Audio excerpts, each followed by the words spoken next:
മകളുടെ വിവാഹത്തോടൊപ്പം 2 പെൺകുട്ടികൾക്ക് കൂടി വിവാഹമൊരുക്കി പ്രവാസി. ചെറുതുരുത്തി പണിക്കശ്ശേരിക്കടവിൽ നസീർ ഖാൻ റസീന ദമ്പതികളുടെ മകളായ നസ്റിന്റെയും നബീലിന്റെയും വിവാഹത്തിനോടനുബന്ധിച്ചാണ് വിവാഹങ്ങൾ നടത്തിയത്. പ്രവാസിയായ നസീർ ഖാൻ മകളുടെ വിവാഹകാര്യം വന്നപ്പോൾ വിവാഹ ചിലവ് കുറച്ചു. ആ തുക പാവപ്പെട്ടവരുടെ വിവാഹം നടത്താൻ ഉപയോഗിക്കുകയായിരുന്നു. കുടുംബവും ഇക്കാര്യത്തിന് പൂർണ്ണ പിന്തുണ നൽകി. ഇതിനായി 2 കുടുംബത്തെ കണ്ടെത്തി വിവാഹം നടത്താനുള്ള സഹായം നൽകി.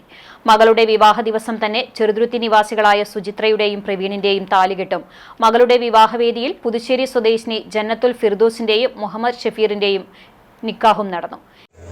എൻ്റെ മകൾക്ക് കൊടുക്കണമെന്ന് കുറച്ചു, അതിൻ്റെ കൂടെ 2 കുട്ടികൾക്ക് 2 ജീവിതം കിട്ടണമെന്ന് ഞാൻ ആഗ്രഹിച്ചു. പക്ഷേ അതിൽ ഏറ്റവും വലിയ കാര്യം എന്ന് വെച്ച് കഴിഞ്ഞാൽ അതിന് സപ്പോർട്ടായിട്ട് എൻ്റെ ഫാമിലീൻ്റെ കൂടെ ഉണ്ടായിരുന്നു. എൻ്റെ വൈഫ്, മക്കൾ, എൻ്റെ ബ്രദർ, അളിയൻ, പെങ്ങന്മാർ, പിന്നെ മെയിനായിട്ടുള്ളത് എൻ്റെ കൂട്ടുകാർ എന്തിനും ഒപ്പത്തിനൊപ്പം ഉണ്ടായിരുന്നു. നമ്മൾ കൊടുക്കാൻ ആഗ്രഹം ഉണ്ടായിട്ട് കാര്യമില്ല, ഇതിന് അറേഞ്ച്മെൻറ്റും കാര്യങ്ങളും വേണമല്ലോ. അതിന് എൻ്റെ ഇടവും ഫലമായിട്ട് എൻ്റെ കൂട്ടുകാരും എൻ്റെ കുടുംബക്കാരും എല്ലാവരും ഉള്ളതുകൊണ്ട് എൻ്റെ ആഗ്രഹം എനിക്ക് നിറവേറ്റാൻ സാധിച്ചു. അതിൽ വളരെ സന്തോഷം, വളരെ തൃപ്തിയായിട്ട്. ഇങ്ങനെ തീരുമാനം എടുക്കാനുണ്ടായ പ്രചോദനം